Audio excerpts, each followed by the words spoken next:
वेदांत कहता है कोई विश्वास वगैरह नहीं करना, इस बात पे विश्वास नहीं करना कि दुनिया है भी, न कोई रचयिता, कोई क्रिएटर नहीं, कोई ईश्वर नहीं, कुछ नहीं।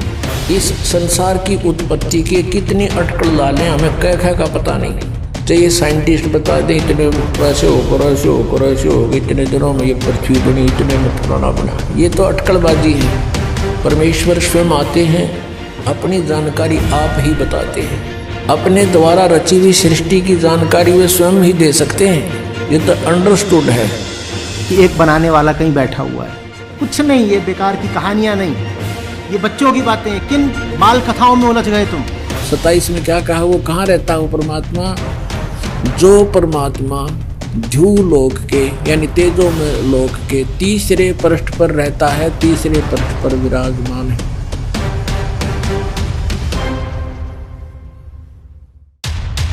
आइए जानते हैं आचार्य प्रशांत जी के विचार। आप भी प्राकृतिक हैं और दुनिया में बाकी सब कुछ जो है वो भी प्राकृतिक है। और जैसे आपको 100 तरह के विचार आते हैं, वैसे ही आपका ये एक विचार मात्र है कि किसी ने ये दुनिया रची है, और ये विचार भी आपके अपने अहंकार से निकल रहा है। इसीलिए वेदांत कोई धार्मिक विचार नहीं है। वेदांत किसी तरह की विश्वास पद्धति नहीं है, उसमें किसी तरह की बिलीफ के लिए कोई जगह नहीं है कि देखो तुम ये किताब खोलो और सबसे पहले तुम ये मानो कि ईश्वर ने ये दुनिया बनाई, इस बात पे विश्वास करो। वेदांत कहता है कोई विश्वास वगैरह नहीं करना, इस बात पे विश्वास नहीं करना कि दुनिया है भी। वेदांत कहता है तुम देख रहे हो, तुम्हें दुनिया प्रतीत हो रही है, तो एकमात्र सत्य चेतना है, न कोई रचयिता, कोई क्रिएटर नहीं, कोई ईश्वर नहीं, कुछ नहीं। ये दुनिया है, इस बात का भी बस प्रमाण तुम हो, और कोई प्रमाण नहीं है। तुम्हारी इंद्रियां ना हो, तुम्हारी आंख ना हो, तुम्हारा मन ना हो, तुम्हारी त्वचा ना हो, तुम्हारे कान ना हो, तो इस दुनिया का कोई प्रमाण ही नहीं है कि एक बनाने वाला कहीं बैठा हुआ है और उसने फलानी फलानी विधि से, फलानी फलानी प्रक्रिया से पृथ्वी की रचना की, फिर ग्रहों की रचना की, फिर पूरे संसार की रचना की, और वो बैठा हुआ है। कुछ नहीं, ये बेकार की कहानियां नहीं। आइए जानते हैं जगत गुरु तत्वदर्शी संत रामपाल जी महाराज जी के विचार। ये भी जानते हैं संपूर्ण सृष्टि की रचना कैसे हुई, आखिर कौन है दुनिया का रचनहार। विश्वास करने के 2 तरीके होते हैं। एक तो यूं मान ले कि जो सामने वाला कह रहा है यह बात सच्ची होगी, और नहीं फिर उसके बताए अनुसार कुछ करके प्रैक्टिकल देख ले, तो वो भी बात फिर वह सच्चाई तो पर आएगी। सतयुग त्रेता द्वापर में कोई भी प्राणी भक्ति बिना नहीं रहता, वो अवश्य साधना किया करता था, और अन्य कोई मजहब धर्म या और कोई साधनाएं नहीं थी। केवल वेदों अनुसार ऋषियों ने जैसा वेदों को समझा उसी का प्रचार जनता में करके उनसे भी वही साधना करने को वो कहा करते थे। ये कलयुग में आकर के ज्यादा मजहब धर्म इस काल ने बना दिए, आन उपासनाओं की भरमार भी इस कलयुग में कर दी है। इसका कारण क्या है? आप जी को ये बताया जाएगा कि आप जी क्यों फंस गए यहाँ उस सुख में स्थान को छोड़कर। इसके लिए थोड़ी सी सृष्टि रचना की जानकारी आपको दी जाएगी। सबसे पहले परमात्मा अकेले थे, उन्होंने फिर एक अकेले लोक की रचना की अपने वचन से, और उसके ऊपर वो परमात्मा विराजमान हुए। वहां से फिर उन्होंने 3 लोकों की और रचना की, जिसको अगमलोक, अलखलोक और सतलोक कहते हैं। और चारों के चारों लोकों में परमात्मा अन्य रूप धारण करके सिंहासन अपने वचन से निर्मित करके उसके ऊपर एक राजा के समान विराजमान हुए। प्रत्येक लोक में परमात्मा ऐसे विराजमान है, सिर पर मुकुट है राजा के समान, और ऊपर छतर है, बहुत बड़ा आलीशान एक बहुत सुंदर गोल आकार का गुंबज बना हुआ है। उसके बीच में सेंटर में मालिक बैठे। आइए जानते हैं ऋग्वेद में प्रमाण के साथ परमात्मा कहाँ रहता है।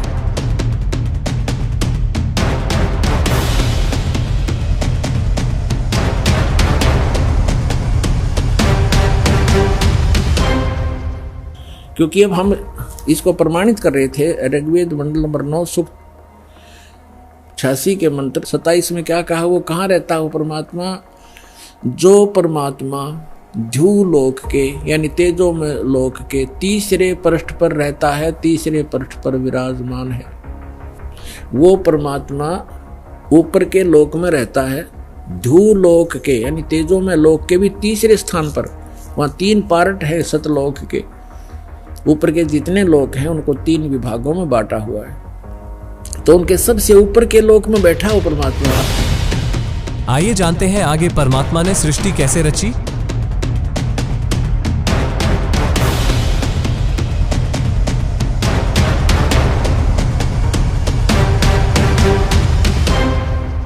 सतलोक के अंदर आकर परमात्मा ने अपने वचन से सभी द्वीप और मान सरोवर की रचना कर दी।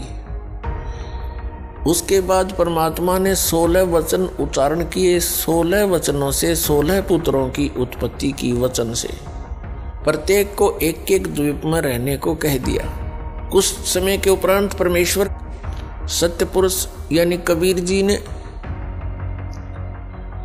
अपने पुत्र अचिंत से कहा कि आप आगे की रचना रचिए। अचिंत ने अपने वचन से एक व्यक्ति उत्पन्न किया, युवा लड़का, उसका नाम रखा अक्षर पुरुष।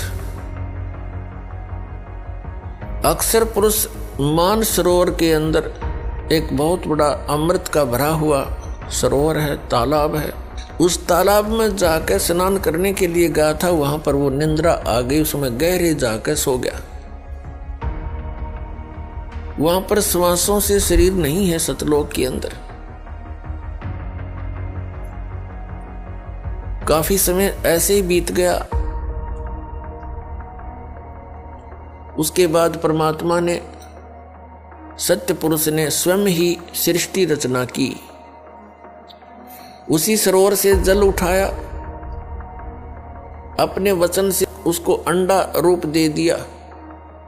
उस अंडे के अंदर एक आत्मा प्रवेश कर दी अपने वचन से। उस अंडे को उस मान सरोवर में छोड़ दिया। गड़गड़ गड़गड़ करता हुआ वो अंडा नीचे जाने लगा। उसकी आवाज से अक्षर पुरुष की निंद्रा भंग होगी। अब जैसे कोई अधूरी निंद्रा में जागता है तो उसको कुछ क्रोध सा होता है, तो ऐसे उस अक्षर पुरुष ने कोप किया कि मुझे किसने जगा दिया, और उस कोप युक्त दृष्टि से देखा अंडे को। उस कोप से वो अंडा फट गया क्रोध से। उसमें से एक युवा लड़का निकला जो यहाँ का अब मालिक कहलाता, जिसको ब्रह्म कहते हैं, जिसको सरपुरुष भी कहते हैं। अब अक्षर पुरुष और सरपुरुष उस तालाब में 2 थे। परमात्मा ने आकाशवाणी की कि तुम दोनों बाहर आओ। अक्षर पुरुष तुम निंद्रा में थे, तुम्हें जगाने के लिए ये सब कौतुक किया गया। दोनों बाहर आ गए, सरपुरुष और अक्षर पुरुष। इन दोनों से कहा कि आप जाइए अचिंत के लोक में, द्वीप में रहो। ये तीनों एक द्वीप में रहने लगे, अचिंत, अक्षर पुरुष और सरपुरुष। कुछ समय के बाद परमेश्वर ने आप सभी आत्माओं की, कबीर जी ने अपने वचन से आपकी उत्पत्ति की युवा अवस्था में, और आपको अलग अलग स्थान अपने वचन से रचकर उसमें रहने की व्यवस्था की। तो ऐसे आप वहां रहा करते थे। परमात्मा ने नर और नारी की भी रचनाएं की।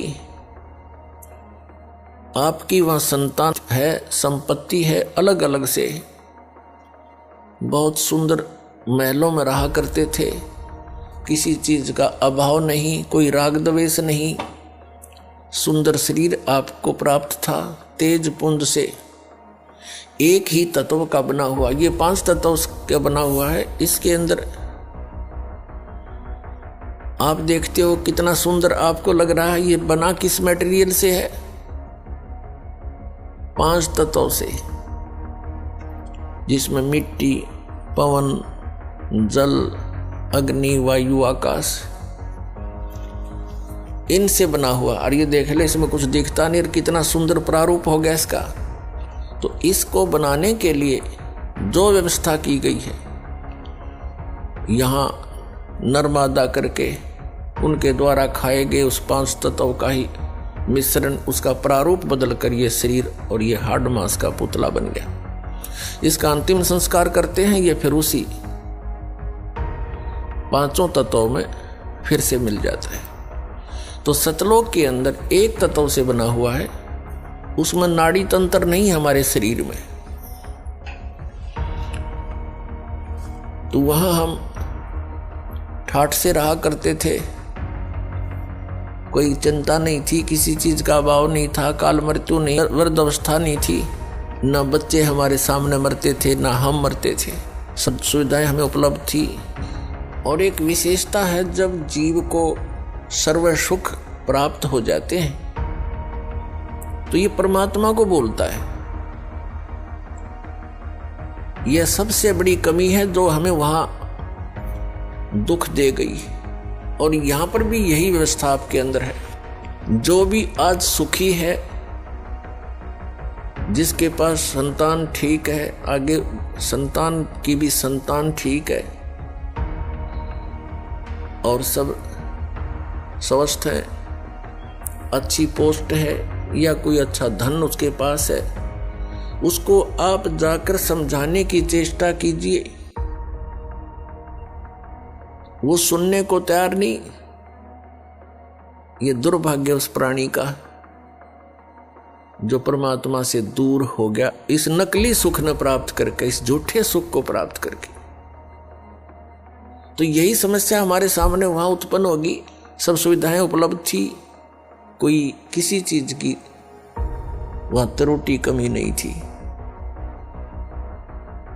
फिर क्या हुआ कि कुछ दिनों के बाद वो सरपुरुष, जिसे ज्योति निरंजन भी कहते हैं, आगे चलकर इसी को काल भी कहते हैं, जो यहाँ का 21 ब्रह्मांड का स्वामी है, जिसके लोक में हम रह रहे हैं। हम यहाँ कैसे फंसे, अब इससे क्लियर होगा। पुण्यात्माओं, जो दास आपको ये कथा सुना रहा है, ये सत्यनारायण कथा है और ये सत्य कथा है, और ये परमात्मा द्वारा बताई गई है। ये किसी डूम भाट के गीत नहीं, ये गॉड गिवन स्पिरिचुअल नॉलेज है, कबीर गॉड गिवन। आप जी ने जो आज तक सुना है वो उस रंग में आप रंग चुके हो, और ये हटकर यथार्थ ज्ञान सुनने को मिलता है तो मन के अंदर बहुत से जो है शंकाएं उत्पन्न होती हैं, उत्पन्न तो होंगी और इसी ज्ञान से ही समाप्त भी होंगी। धैर्य से सुनना। अब इस सरपुरुष ने जो अंडे से उत्पन्न हुआ था, इसके मन में एक कल्पना आई, एक ओछी सोच उठी कि हम 3 एक द्वीप में रह रहे हैं और अन्य हमारे सभी भाई अपने अपने अलग से सिंगल अलग अलग रह रहे हैं। तो इसने क्या सोचा कि मैं भी अलग से स्थान प्राप्त करूं।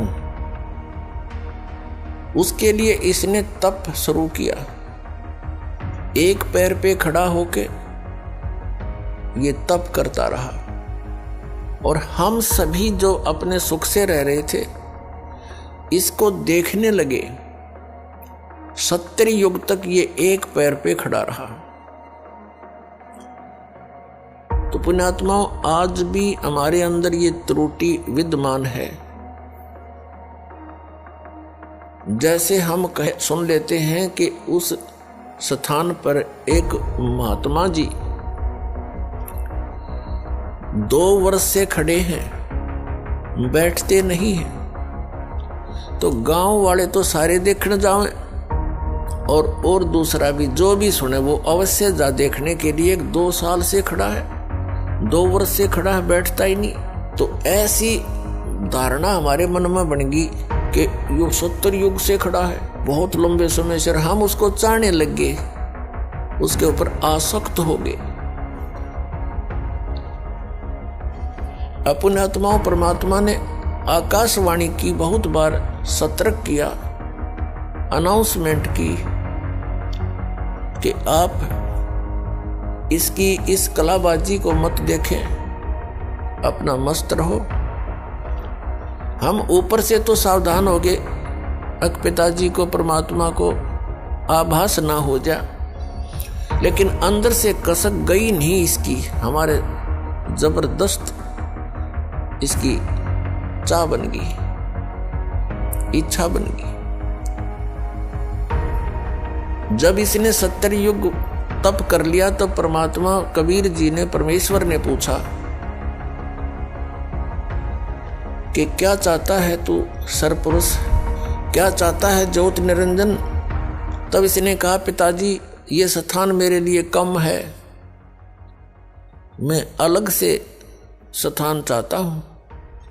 परमात्मा ने कहा, ठीक है, तेरे 70 युग के तप के बदले में परिणाम स्वरूप आप जी को 21 ब्रह्मांड दे दिए। जैसे एक सेठ साहूकार पिता अपने पुत्र को 21 प्लॉट अलॉट कर दे के लिए, बेटा ये तेरे हैं, खाली प्लॉट। और ये 21 ब्रह्मांड सतलोक के एक कोने में बहुत दूर वहां बता दिया कि वहां जाइए। ये वहां गया, 21 प्लाटों को देखकर बड़ा खुश हुआ। इसने सोचा इसमें कंस्ट्रक्शन भी करनी चाहिए, उसके लिए मटेरियल भी परमात्मा के पास ही था। इसने फिर तप किया 70 युग। तब परमेश्वर कबीर जी ने, परम अक्षर ब्रह्म ने पूछा, क्या चाहता है ज्योत निरंजन, ए सरपुरुष, अब किस चीज की आवश्यकता है तुझे, तू क्यों हठ कर रहा है। तब इसने प्रार्थना की कि हे परमात्मा, मुझे कुछ सृष्टि रचने की सामग्री दीजिए। परमेश्वर कबीर जी ने, सत्य पुरुष ने इसको 5 तत्व और 3 गुण दे दिए। केले पुत्र खेल ले खिलौनों तय, इनको पाकर के इसने खूब खुशी मनाई। फिर सोचा कि इसमें कंस्ट्रक्शन भी कर लूंगा, और फिर जैसे प्लॉट पे मकान बना लिया।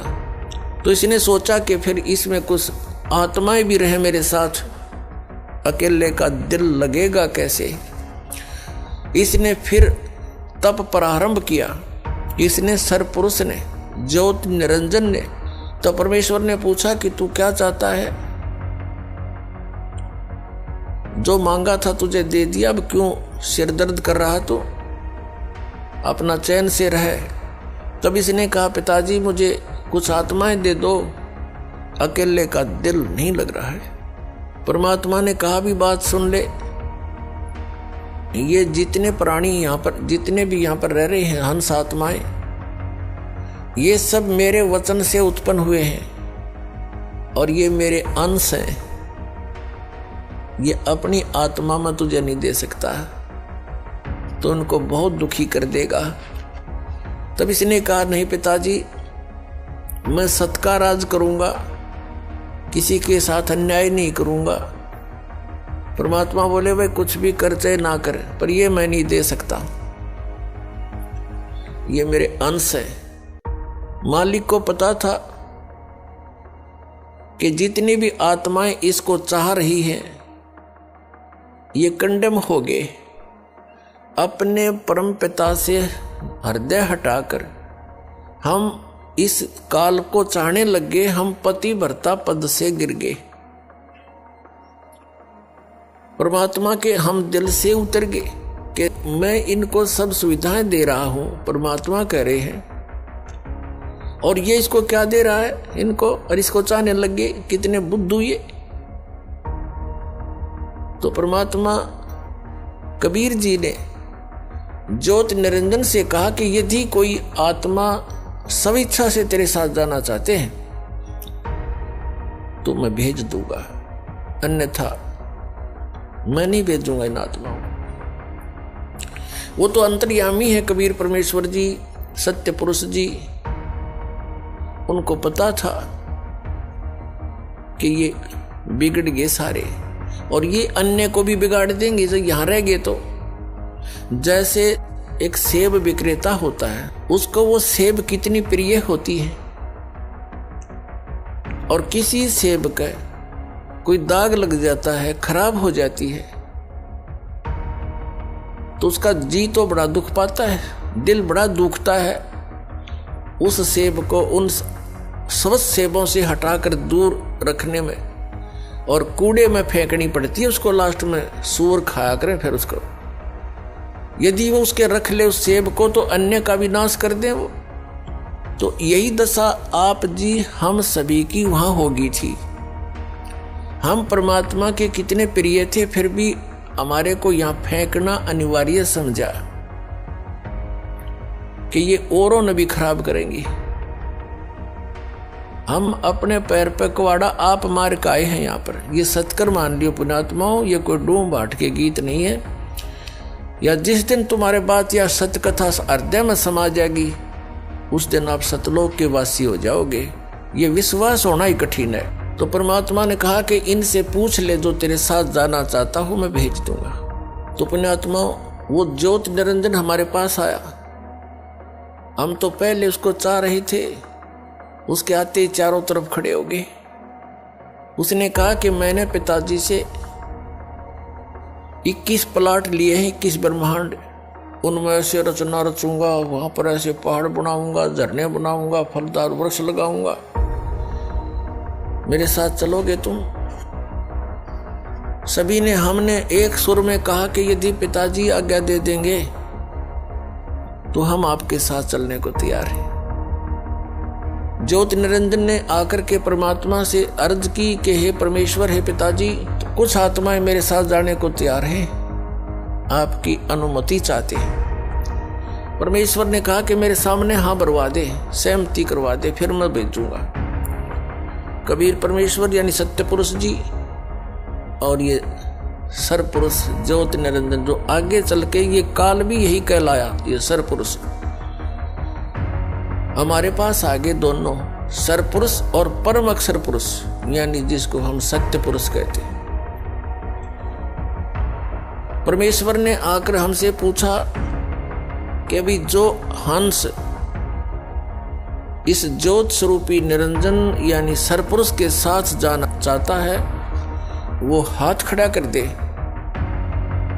अब पिताजी के सामने, क्योंकि जिसने पहले हमें कहा था कि इसके ऊपर आसक्त मत होना, कर्म बिगड़ जाएंगे तुम्हारे, तो नहीं हिम्मत पड़ी अपने मन की भावना को सार्वजनिक करने की। चुप हो गए, सन्नाटा छा गया, नीचे को गर्दन कर ली। तो परमेश्वर ने कहा कि ज्योति निरंजन, तू तो कह रहा था कि कुछ आत्माएं मेरे साथ जाना चाहते हैं, ये तो कोई भी तैयार नहीं है, झूठ बोल रहा था तू। तो उस समय एक आत्मा ने सबसे पहले हिम्मत किया खड़ा होने का, और खड़ा होकर कहा हंस ने कि हे महाराज, हे परमात्मा, मैं इसके साथ जाना चाहता हूं। अब उसकी देखा देखी फिर हमने भी सोचा कहीं एकला आनंद लूट जाए, वहां पर हम रह जाए पीछे। तो हम सभी ने हाथ खड़े कर दिए दोनों। जितने भी यहां चिट्ठी से लेकर हाथी तक, रंग से लेकर राजा तक, 21 ब्रह्मांड में ब्रह्मा विष्णु महेश ऋषि महर्षियों तक जितने भी आत्माएं हैं, ये सारे की सारी सतलोक से आए हुए हैं। तो हम सब ने हाथ खड़े कर दिए इसके साथ आने के लिए। हम इतने निर्लज्ज हो गए। तब परमेश्वर ने कहा कि ठीक है ज्योति निरंजन, अब जाइए अपने प्लाटों में जिस भी आत्मा ने, जिस हंस ने तेरे साथ जाने की सहमति दी है, उन सब के नंबर मैंने नोट कर लिए। इन सब को भेजूंगा, लेकिन दूसरे तरीके से। परमात्मा ने हम सभी को फिर से बीज रूप में बना दिया, अति सूक्ष्म शरीर बना दिया। और जिस आत्मा ने सबसे पहले, जिस हंस ने सबसे पहले स्वीकृति दी थी,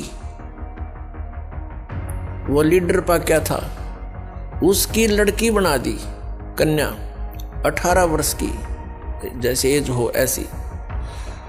और उसके अंदर परमेश्वर ने अपने वचन से हम सभी आत्माओं को फीड कर दिया उसके अंतःकरण में, और कहा बेटी मैंने तेरे को वचन शक्ति दे दी है, जितने भी जीव वो ज्योति निरंजन कहेगा तू वचन से बोल देना, उतने ही वो जीव नर और मादा उत्पन्न हो जाएंगे, और सभी आत्माएं तेरे अंदर फीड कर दी है, डाल दी है। उस लड़की के साथ अपना एक पुत्र सहजदास, जो पहले 16 पुत्रों में से सबसे पहले 16 वचनों से 16 पुत्र उत्पन्न किए थे परमेश्वर कबीर जी ने, उनमें से एक सहजदास भी है। सहजदास से कहा कि जाओ सहजदास, अपनी बहन को ज्योति निरंजन के पास छोड़ाओ। अब सहजदास लेकर के उस लड़की को, उसका नाम प्रकृति भी है, वही दुर्गा भी कहलाई, और उसी को आदि माया भी कहते हैं। उसको लेकर के ज्योति निरंजन यानी सरपुरुष के पास सहजदास आ गया और कह दिया कि इस लड़की के अंदर वो सभी आत्माएं फीड है, इसके अंदर डाल दी गई है पिता के द्वारा, जिन्होंने तेरे साथ आने के लिए सहमति दी थी। और ये इसको वचन शक्ति दे दी है परमेश्वर ने, जितने जीव तू कहेगा ये अपने वचन से उत्पन्न कर देगी, नर और मादा। ये कहकर के सहजदास अपने द्वीप में आ गया। अब लड़की युवा होने के कारण उसका रंग रूप निखरा हुआ था। अकेली युवा लड़की को देखकर ज्योति निरंजन के मन में ये विकार उत्पन्न हुआ, जो आज आप सबके अंदर विद्यमान है। क्योंकि यथा राजा तथा प्रजा, क्योंकि हम फिर उन्हीं के संयोग से बनकर बाहर आए। इसने कोशिश की उस लड़की के साथ दुराचार करने की। प्रकृति ने बार बार प्रार्थना की कि ज्योति निरंजन तू मेरा बड़ा भाई अंडे से उत्पन्न हुआ, पिता के वचन से, उसके बाद हम सभी उत्पन्न हुए, और अब मैं उसकी बेटी हूं, तू उसका बेटा है, हम दोनों बहन भाई हैं, ये जुल्म ना कर, महापाप का भागी होगा। उसने और यहां तक कहा कि मेरे पास वचन शक्ति है, जितने जीव तू कहेगा मैं बना दूंगी, उत्पन्न कर दूंगी। एक नहीं सुनी, वासना वसंदा हो गया। हद से ज्यादा जब बढ़ गया, लड़की ने अपनी इज्जत की सुरक्षा और दिखाई नहीं दी। वो भी उसी बाप की बेटी है, सूक्ष्म रूप बनाया, इज्जत रक्षा के लिए उसके पेट में प्रवेश कर गई, और वहां से पुकार की, पिताजी मेरे साथ ऐसे ऐसे इसने जुल्म किया, मेरी रक्षा करो। अब परमात्मा को तो पता था अब इनकी केबरान मट्टी होएगी, मूर्खों ने अपने पैर पाप को आड़ा मार लिया। पता लग गया कि होगी शुरुआत, इनके किए हुए घोर पाप के कर्मों का फल शुरू हो गया। वो दयालु परमात्मा आए अपने पुत्र जोगजीत का रूप बनाकर। ये जोगजीत, सहजदास, अचिंत, तेज, कोरम, ये आदि पहले 16 वचनों से जो एक एक पुत्र उत्पन्न किया था, ये सबसे प्रथम उत्पन्न पुत्रों में से है, जिनको परमात्मा विशेष आदेश देता है, उनसे वहां का कार्य लेता है। तो उसी जोगजीत का रूप बनाकर स्वयं वहां प्रकट हो गए और ज्योत निरंजन के शरीर से पेट से लड़की निकाली और उसको कहा कि ज्योत निरंजन यानी सरपुरुष, अब सुन ले आदेश परमपिता का। आज से तेरा नाम काल होगा। तूने इस लड़की के साथ दुर्व्यवहार किया और इसको तूने खा लिया। 1,00,000 मानव शरीरधारी प्राणियों का नित आहार किया करेगा और 1,25,000 की उत्पत्ति किया करेगा। आज से तेरा नाम काल होगा और तुम यहां से निकल जाओ दोनों 21 ब्रह्मांड को लेकर के।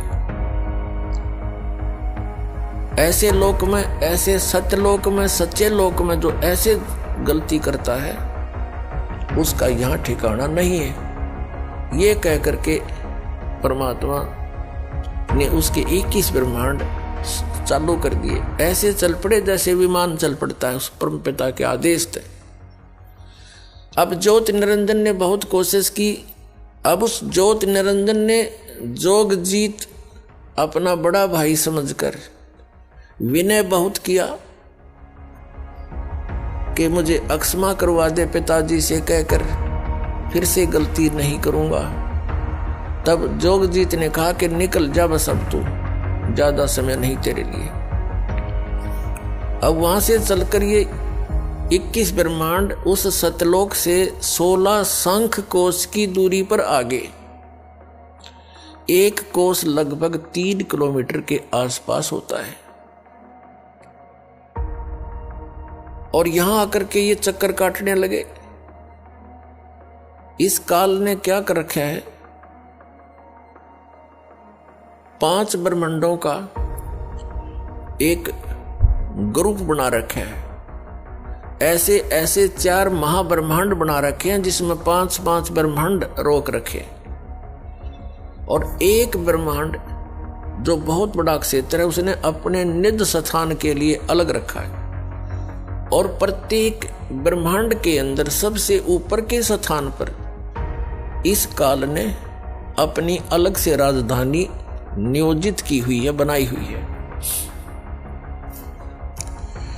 अब जब ये वहां से चलकर आगे इतनी दूरी पर ज्योत निरंजन ने फिर वही दुराचार प्रारंभ किया उस दुर्गा के साथ।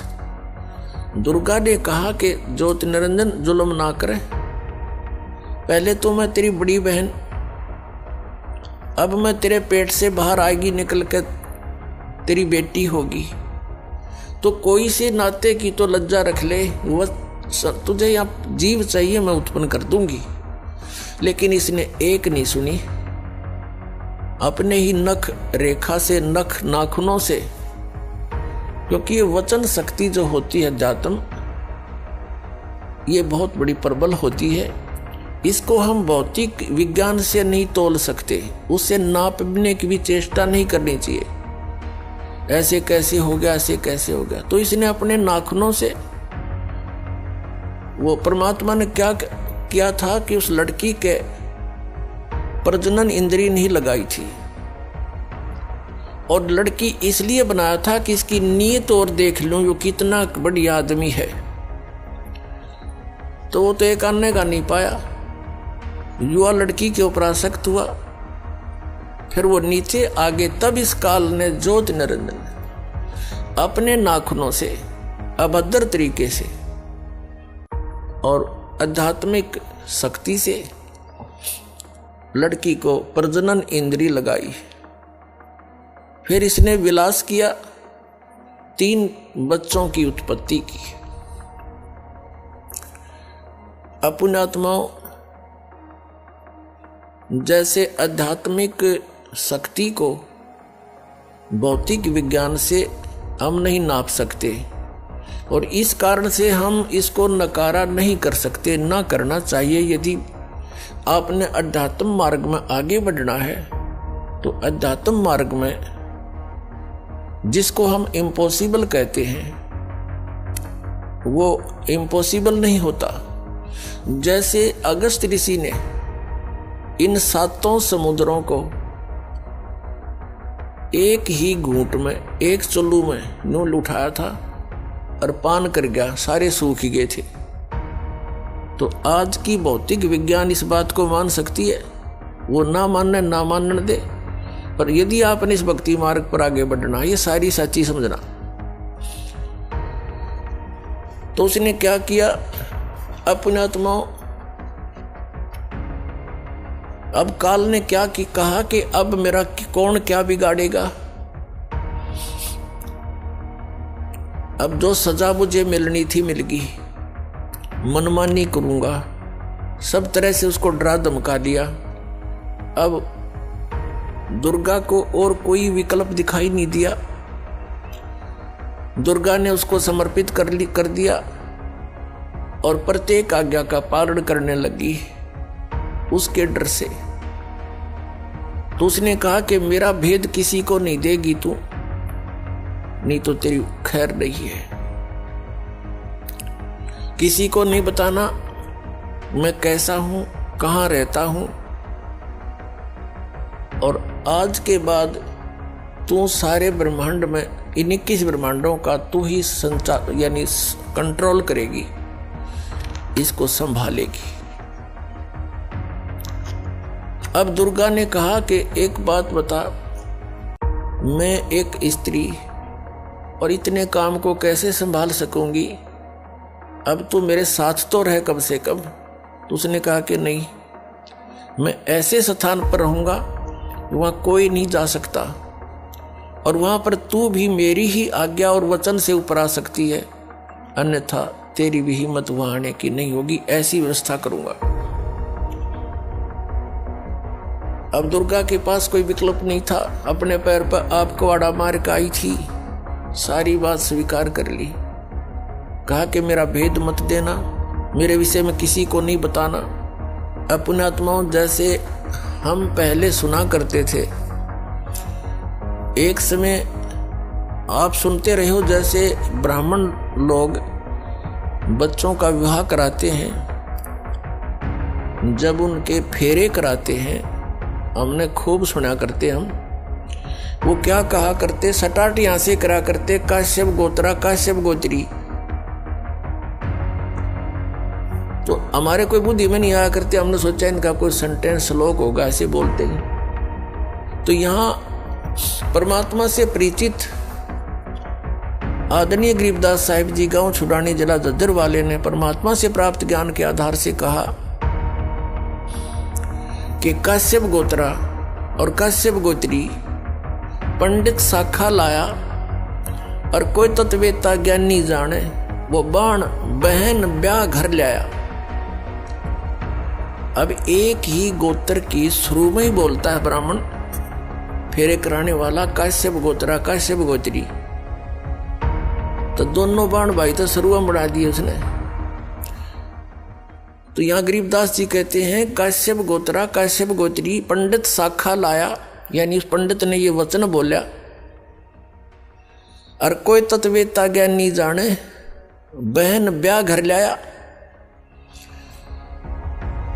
एक समय ये दास एक किसी प्लाट के सिलसिले में किसी के साथ कोर्ट में गया हुआ था, कचहरी, इसमें तहसील में, पहले की बात है जब सर्विस करता था। तो वहाँ एक नंबरदार था जो वहाँ गवाही गुई देते हैं, वो वहाँ रहते हैं तकरीबन। तो वहाँ कोई बात चल रही थी उनकी किसी पॉइंट पे, वहाँ कोई केस था, किसी लड़की ने अपने ही किसी गोत्र के लड़के से कोई विवाह करने की चेष्टा की थी, तो वहाँ जिक्र चल रहा था। तो वो पंडित वो कह रहा था, वो नंबरदार कह रहा था कि भाई मेरे 3 ब्याह हो लिए। नो बोला मेरे तीसरा ब्याह ही है, पहले वाली से एक बच्चा हुआ था, उसकी मृत्यु होगी, फिर दूसरा विवाह करा, हुआ भी ऐसे किसी कारण से नहीं साथ रह पाई, उसकी भी मृत्यु होगी, और तीसरा ईब करवाया है 10 वर्ष तक। तो तीनों बार पंडित ने अंबान भाई तो शुरू में बना दिए थे, काश्यप गोत्रा काश्यप गोत्री, आप ना याद होता आप भी दान कर लियो, ऐसा वो कह रहा था। तो फिर तो सब का याद आवे, वह बोले वचन। और पंडित जी भी वहीं खड़ा था एक, तो उससे पूछ रहे थे, वे पंडित जी नो क्यों कहते हो तुम? वो बोला हमने नहीं पता, हमारे सारे कहते हैं, हम भी ऐसे कहते हैं। तो यहाँ परमात्मा ने बताया है, गरीबदास साहिब जी ने कहा है कि काश्यप गोत्रा काश्यप गोत्री पंडित शाखा लाया, कोई तत्वेता ज्ञानी जाने बाण ब्याह घर लाया। तो ये वहां से बिजली गिरी है। या फिर यहाँ आकर हमने अपनी मर्यादा आप बना रखी है। उस सतलोक की नजर में, उसकी दृष्टिकोण से अगर यहाँ देखें तो ये ऐसा स्थान है जैसे पहले भारतवर्ष के अंदर कोई निकम्मे व्यक्ति और निकम्मी औरतें बिल्कुल बाज नहीं आया करती, गलत काम करने तय, चोरी तय, ठगी तय, जारी तय और किसी अन्य कारणों से, तो उनको सजा दी जाती थी। इंडोमान निकोबार नाम का एक द्वीप है समुद्र के बीच में, उसको काला पानी कहा करते थे। उस काले पानी में छोड़ आया करते उनको कि ये यहाँ रहेंगे तो और समाज ने बर्बाद खराब करेंगे। तो औरतों को भी और उन व्यक्तियों को भी जो घने निकम्मे टाइप के थे, उस इंडोमान निकोबार नाम के द्वीप में छोड़ कर आया करते थे। तो वहाँ फिर वापस आने का विकल्प नहीं, उनके पास कोई साधन नहीं था। तो वहाँ जैसे भी उन्होंने रहना था, कोई किसी ने कुटो छेतो, कोई किसी की इज्जत लूटो, कोई किसी का खसोट लाओ, ठाडे का राज। तो वहाँ फिर इस प्रकार से हजारों सैकड़ों की संख्या में व्यक्ति वहाँ रहने लगे। तो उन्होंने अब ऐसे जैसे तैसे अपना संतानें उत्पन्न करनी शुरू कर ली। धीरे धीरे अब वहाँ एक देश का रूप धारण हो गया। तो ये जो स्थान आप रह रहे हो 21 ब्रह्मांड, ये सतलोक से हम काले पानी भेज रखे हैं। यहाँ हमने आप पे फिर अपनी व्यवस्था बना रखी है, मर्यादाएं बनाई जीने के लिए, नाते गोत बनाए यहाँ पर रहने के लिए। तो परमात्मा हमें याद दिलाना चाहते हैं कि तुम इस गलत स्थान पर रह रहे हो, ये स्थान रहने का कौन है। अब प्रसंग उसी पर आते हैं। अब इस काल भगवान ने फिर अपनी सृष्टि अलग से रचना की। कैसे रची इसने? परमात्मा से प्राप्त उन 5 तत्वों से और 3 गुणों से अन्य रचना की। सबसे पहले इसने 3 पुत्रों की उत्पत्ति की। दुर्गा को अपनी पत्नी रूप में बनाकर इस काल भगवान यानी सरपुरुष को अब काल भगवान कहने लगे, क्योंकि काल प्रभु ब्रह्म भी इसी को कहते हैं, सरपुरुष भी इसे कहते हैं। पुण्यात्माओं, जितने भी अपने सदग्रंथ हैं उनको अब आसानी से समझा जा सकता है सृष्टि रचना की जानकारी के उपरांत। सृष्टि रचना इन सभी सदग्रंथों के समझने की एक मास्टर की है। ये सृष्टि रचना एक मास्टर की है सब सदग्रंथों के समझने की। ये प्रथम बार सुनने वाले को ऐसे लगेगी जैसे दंत कथा सी, लेकिन ये सच्चाई से परिपूर्ण है। अब आपको 3 पुरुषों की जानकारी हुई।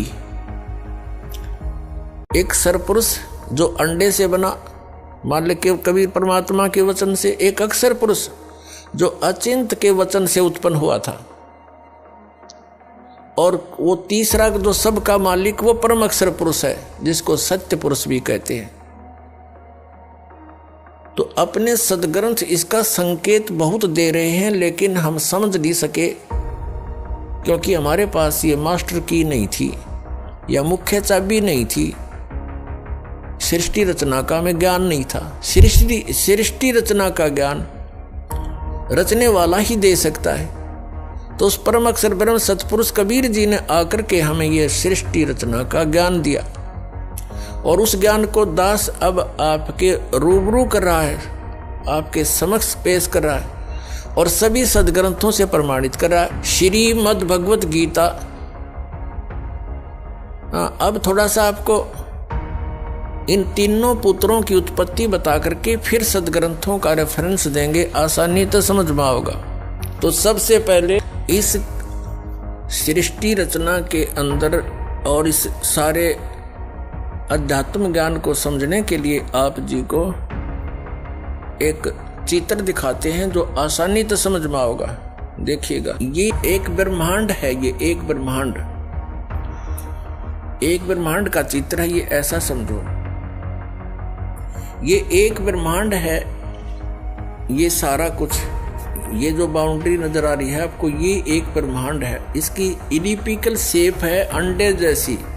इसको अंड भी कहते हैं, इसी को ब्रह्मांड भी कहते हैं। इसमें देखिएगा नीचे के ये 7 लोक, ये वितल, महातल, तलातल, पाताल, रसातल, सूतल, अतल आदि, और ये पृथ्वी हम जिस पर रहते हैं। और ये ब्रह्मा जी का लोक, ये शिव जी का लोक, ये विष्णु जी का लोक। इस एक ब्रह्मांड के अंदर सामग्री है। या एक ये इंद्र का लोक, ये स्वर्ग और नरक इकट्ठा ही है, ये स्वर्ग लोक कहलाता है। ये मानसरोवर, यहाँ भी एक मानसरोवर इस काल ने अलग से बना रखा है। ये धर्मराय का लोक, जो धर्मराज है, जो सबका लेखा जोखा करता है। और फिर ये आ जाता है ब्रह्मलोक। ये एक ब्रह्मलोक है, इसी ब्रह्मांड के अंदर ब्रह्मलोक कहलाता है सारा। ये अक्षेत्र एक ब्रह्मलोक कहलाता है। इसमें क्या है, यहाँ बहुत बड़ा वन है, जंगल है, बाग बगीचे हैं। और ये इंद्र का, इसने काल ने इस ब्रह्मलोक के अंदर नकली रचना कर रखी है। एक महाइंद्र का द्वीप, एक नकली सतलोक, उस ऊपर के लोकों की नकल करवा रखी है। अलखलोक, नकली अगमलोक और नकली अक यानी अनामी लोक। ये इस स्थान को फिर इसने बंद कर रखा अलग से। ये बहुत बड़ा क्षेत्र है, चित्र में छोटा दिखा। इससे बाहर यहाँ दुर्गा का एक द्वीप है, ये यहाँ अलग लोक है इसका। यहाँ से ये सबका संचालन करती है। इससे ऊपर ये स्थान है जो ये गुप्त है। ये स्थान जो है इस ब्रह्मांड के अंदर ये गुप्त स्थान बना रखा है इसने ब्रह्मलोक में।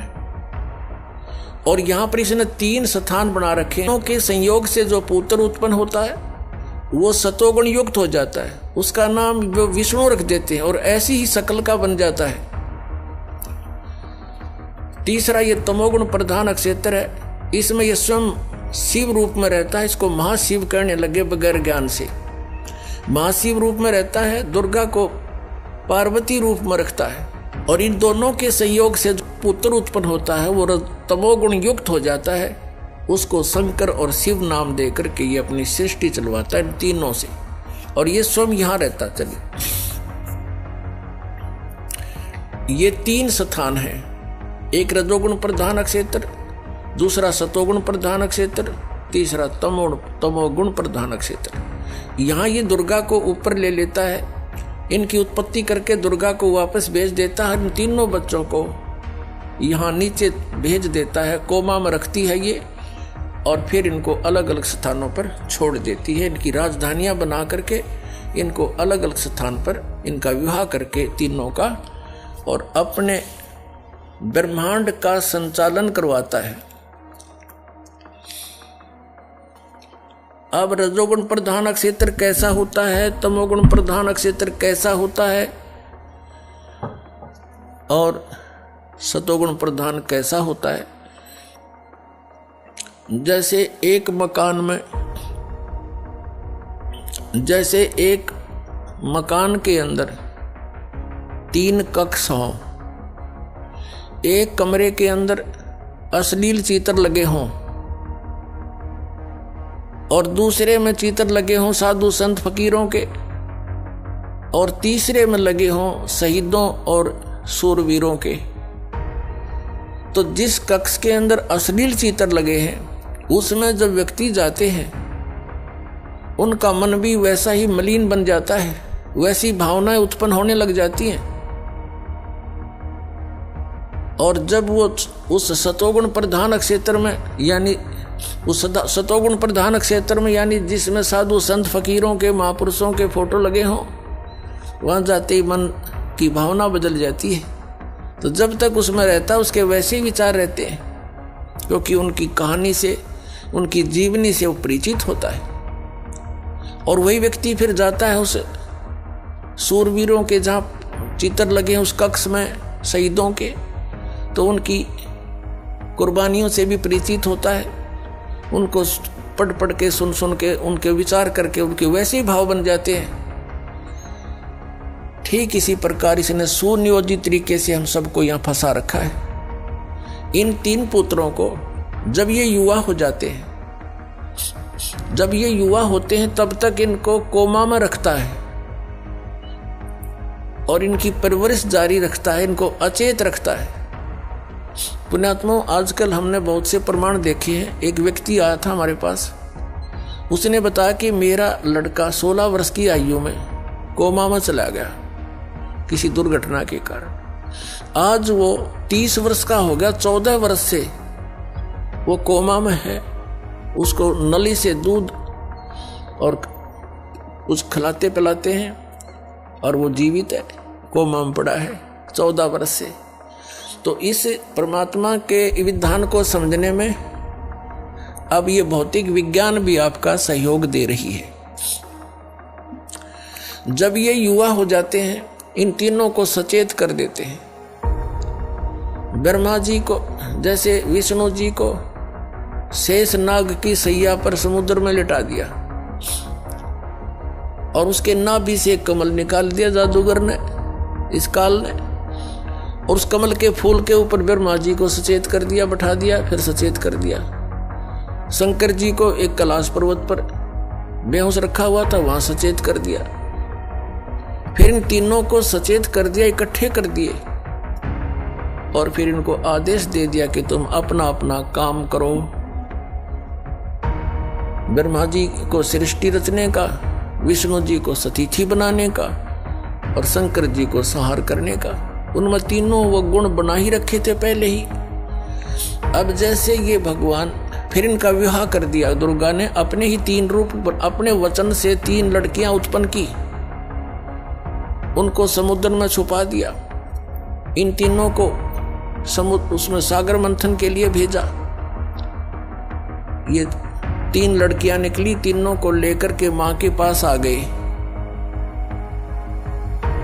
तो मां ने कहा था, बेटा जो भी वस्तु निकले एक एक ले लेना, लेकिन उनका ध्यान रखना कि पहले कौन सी निकली है, दोबारा कौन सी, तीसरी बार कौन सी, पहचान रखना। वो तीनों लड़कियों की पहचान करके वो मां के पास ले आई।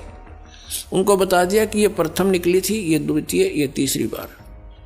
जो प्रथम निकली थी उसका नाम सावित्री रखा, ब्रह्मा से विवाह कर दिया। दूसरी बार निकली थी उसी में नंबर वाइज, तो उसका विवाह विष्णु जी के साथ कर दिया, उसका नाम लक्ष्मी रख दिया। और तीसरी जो निकली थी उसका नाम उमा रखा और भगवान शिव से विवाह कर दिया। अब तीनों को वचन से कह दिया कि यह तेरी पत्नी स्वीकार करो और जाओ अपने लोक में। तो तीनों को 3 राजधानी रच के ऊपर के लोक बना रखे, उनमें छोड़ दिए, जाओ। अब वहां से इस काल की सृष्टि प्रारंभ हुई। कुछ मैथुन सृष्टि, कुछ दुर्गा के वचन से, और ऐसे ये काल का सारा जुगाड़ जुड़ गया। अपने आत्माओं विचार करो, आप कहां रह रहे हो।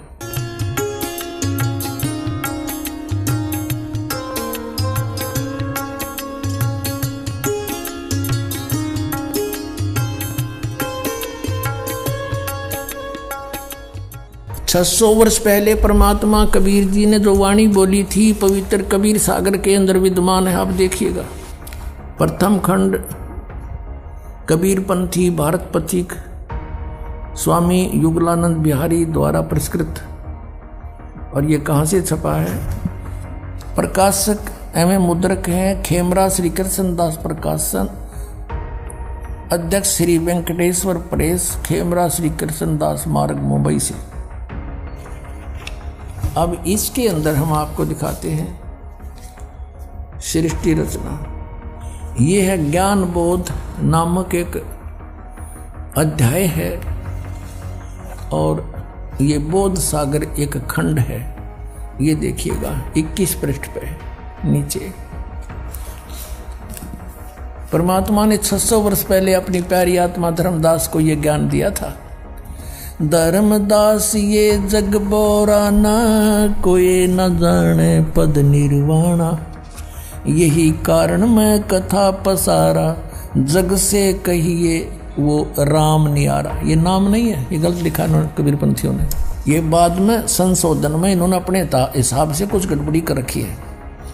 यही ज्ञान जग जीव सुनावो, सब जीवों का भरम नसाओ। अब मैं तुमसे कहूँ चिताई, तेरे देवन की उत्पत्ति बाई। तीनों देवताओं ब्रह्मा विष्णु महेश की अब तुझे उत्पत्ति बताता हूँ।